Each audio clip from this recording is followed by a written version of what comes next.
सुप्रभात और मेरे सहपाठियों को भी सुप्रभात। आज मैं छायावाद के प्रसिद्ध कवि, जिन्हें हम साहित्य जगत में एक भारतीय आत्मा के रूप में भी जाने जाते हैं, माखनलाल चतुर्वेदी। हिंदी साहित्य में उनका एक परम स्थान है, जिन्होंने छायावाद में राष्ट्रवादी रचना के रूप में भी जाने जाते हैं। वो साहित्य जगत में अपनी एक पहचान और अपनी एक छाप ये राष्ट्रवादी रचना के रूप में ही प्रस्तुत करते हैं। उन्हें 1955 में साहित्य अकादमी पुरस्कार प्राप्त हुआ था। उनकी प्रसिद्ध रचनाएं हिम तरंगिनी, हिम कीर्तनी, समर्पण और भी कई विख्यात रचनाएं हैं। माखनलाल चतुर्वेदी से संबंधित एक उनकी प्रसिद्ध रचना पुष्प की अभिलाषा का मैं पाठ करने जा रहा हूं। और यह पुष्प की अभिलाषा में माखनलाल चतुर्वेदी जी ने पुष्प की इच्छा प्रकट करते हुए कुछ अपने बात को स्पष्ट करते हुए समाज में एक क्रांति उत्पन्न करना चाहते थे। पुष्प की अभिलाषा। चाह नहीं मैं सुरबाला के गहनों में गूंथा जाऊं, चाह नहीं प्रेमी माला के बिंद प्यारी को ललचाऊं, चाह नहीं सम्राटों के सौ पर चरु भाग्य, चाह नहीं सम्राटों के सौ पर है हरि डाला जाऊं, चाह नहीं देवों के सिर पर चरु भाग्य पर इठलाऊं। मुझे तोड़ लेना वनमाली, उस पथ पर देना तुम फेंक, मातृभूमि पर शीश चढ़ाने जिस पथ जाए वीर अनेक। आज अपनी वाणी को यहीं विराम देता हूं। धन्यवाद। मैं श्रवण साहू आप सभी को प्रणाम करता हूं। साधारण जब हम किसी भिक्षुक से मिलते हैं तो हम उसे 2-4 रुपए दे देते हैं, लेकिन जब एक कवि एक भिक्षुक से मिलता है तो उसका जो कवि हृदय होता है वो भाव विभोर होता है और भिक्षुक जैसी काव्य कविता का निर्माण करना होता है। छायावाद के 4 स्तंभों में से एक प्रमुख स्तंभ जो छायावाद के महेश, छायावाद के शंकर के नाम से जाने जाते हैं, सूर्यकांत त्रिपाठी निराला जी की कविता भिक्षुक, जिसका मैं काव्य पाठ करने जा रहा हूँ। कविता इस प्रकार है। वह आता 2 टूक कलेजे को करता, पछताता पथ पर आता। वह आता 2 टूक कलेजे को करता, पछताता पथ पर आता। पेट पीठ दोनों मिलकर एक, चल रहा लपटिया टेक, मुट्ठी भर दाने को भूख मिटाने को, मुट्ठी भर दाने को भूख मिटाने को, मुंह फटी पुरानी झोली का फैलाता। वह आता 2 टूक कलेजे को करता, पछताता पथ पर आता। साथ 2 बच्चे भी हैं, सदा हाथ फैलाए, बाएं से वे मरते हुए पेट को चलते और दाहिना दाया दृष्टि पाने की ओर बढ़ाए। भूख से सुख उठ जब जाते, दाता भाग्य विधाता से क्या पाते। घुट आंसुओं के पीके रह जाते। वह आता 2 टूक कलेजे को करता, पछताता पथ पर आता। चाट रहे जूठी पतल, सड़क पर खड़े हुए और झपट लेने को उनसे कुत्ते भी है अड़े हुए। ठहरो ठहरो अहो मेरे हृदय में है अमृत, मैं तुम्हें खींच दूंगा। अभिमन्यु जैसे हो सकोगे तुम, तुम्हारे दुख मैं अपने अंदर खींच लूंगा। ठहरो अहो मेरे हृदय में है अमृत, मैं तुम्हें खींच दूंगा। अभिमन्यु इसका नाम है मैं नीर भरी दुख की बदली। कविता कुछ इस प्रकार है। मैं नीर भरी दुख की बदली, मैं नीर भरी दुख की बदली। स्पंदन में सिरनी स्पंद बसा, क्रंदन में आहत भी सहसा।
सच कर पर जल कर हो बरसे नभ जीवन अंकुर बनने कले मैं नीर भरी दुख की बदली मैं नीर भरी दुख की बदली पथ को न मलिन करता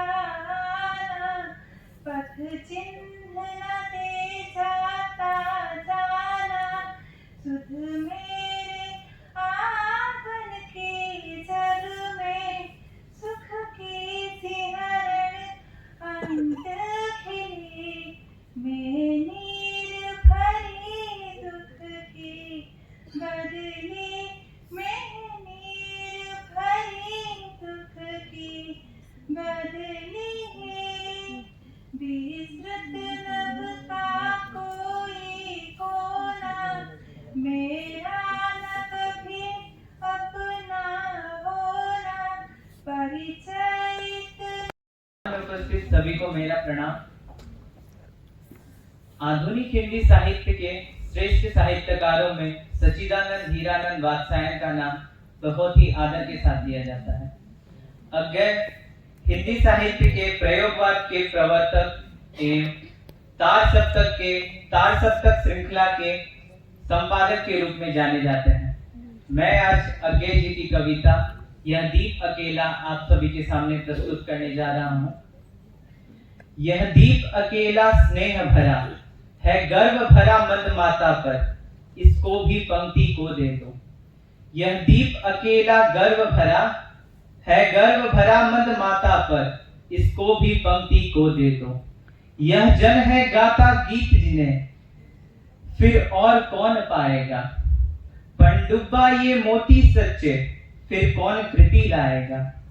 यह समाधि ऐसी आग हटीला बिरला सुलगाएगा। यह समाधि ऐसी आग हटीला बिरला सुलगाएगा। यह अद्वितीय यह मेरा मैं स्वयं समर्पित। यह दीप अकेला स्नेह भरा है गर्व भरा मंद माता पर, इसको भी पंक्ति दे दो, इसको भी पंक्ति दे दो। धन्यवाद।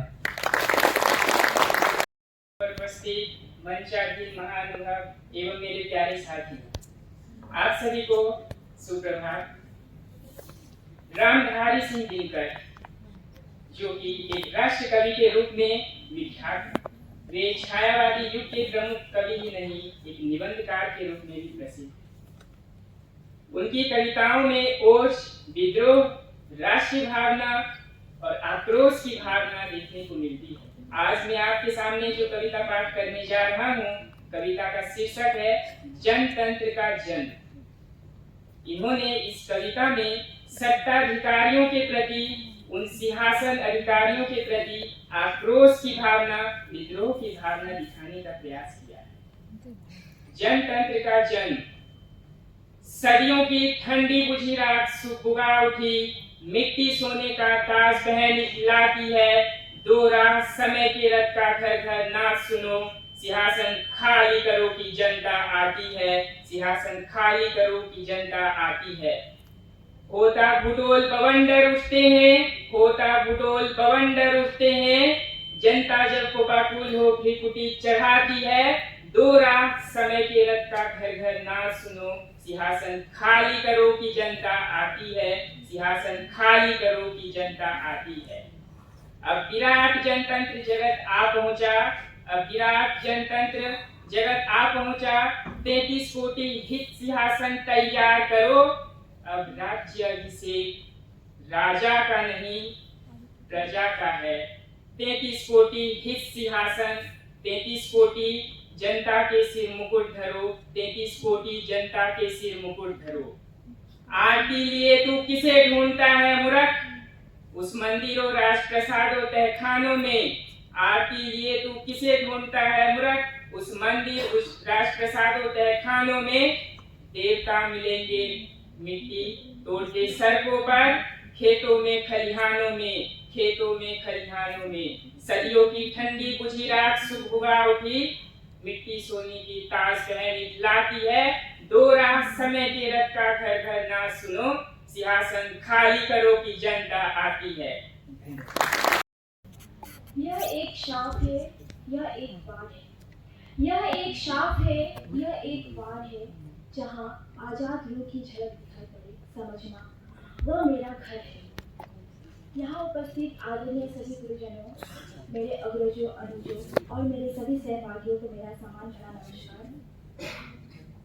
भारतीय साहित्य में अमृता प्रीतम जी का नाम बड़े ही सम्मान के साथ लिया जाता है। शायद ही ऐसा कोई हो जो इस नाम से परिचित ना हो।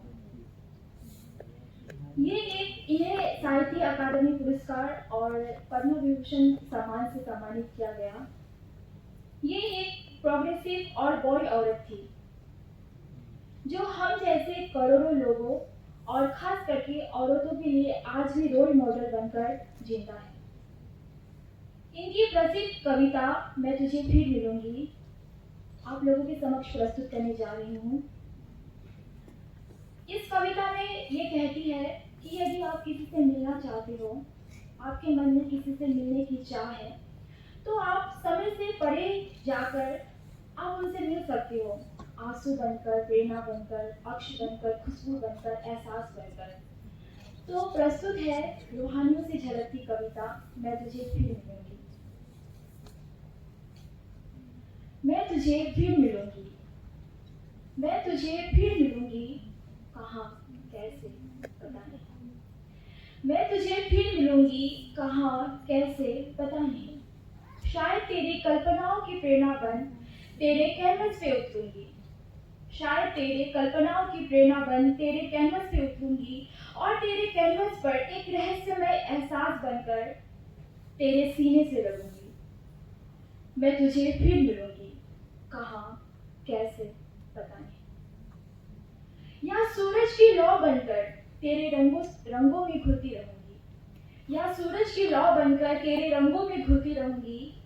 या रंगों की चादर में बैठकर तेरे कैनवस पर बिछ जाऊंगी। पता नहीं कहाँ किस तरह, पर तुझे जरूर मिलूंगी। या फिर एक चश्मा बनी जैसे झरने से पानी उड़ता है। या फिर एक चश्मा बनी जैसे झरने से पानी उड़ता है। मैं पानी की बूंदे तेरे बदन पे मलूंगी। मैं पानी की बूंदे तेरे बदन पे मलूंगी और एक शीतल एहसास बनके तेरे सीने से लगूंगी। मैं और तो कुछ नहीं जानती, बस इतना जानती हूँ। मैं और तो कुछ नहीं जानती, बस इतना जानती हूँ कि वक्त जो भी करेगा, यह जन्म मेरे साथ चलेगा। यह जिस्म खत्म होता है तो सब कुछ खत्म हो जाता है। यह जिस्म खत्म होता है तो सब कुछ खत्म हो जाता है। पायो जी में राम रतन धन पायो। पायो जी मेरे राम रतन धन पायो। पायो जी मेरे वस्तु अमूल्य की दी मेरे सतगुरु। वस्तु अमूल्य की दी मेरे सतगुरु।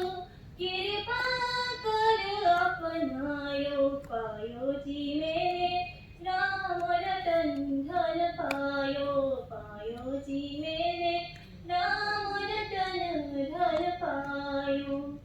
जन्म जन्म की पूंजी पाई। जन्म जन्म की पूंजी पाई।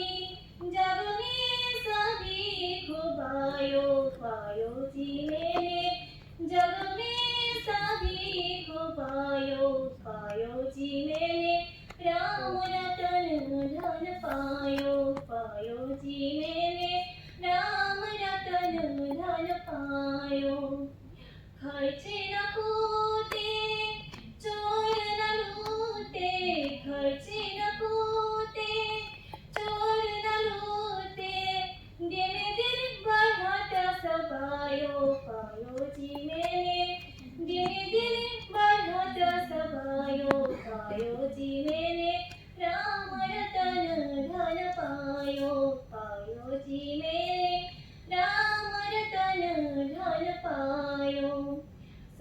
की नावा खेवतिया सतगुरु सत की नावा खेवतिया सतगुरु भवसागर तर आयो पायो जी मेरे भवसागर तर आयो पायो जी मेरे राम रतन धन पायो पायो जी मेरे राम रतन धन पायो पायो जी मेरे राम रतन धन पायो।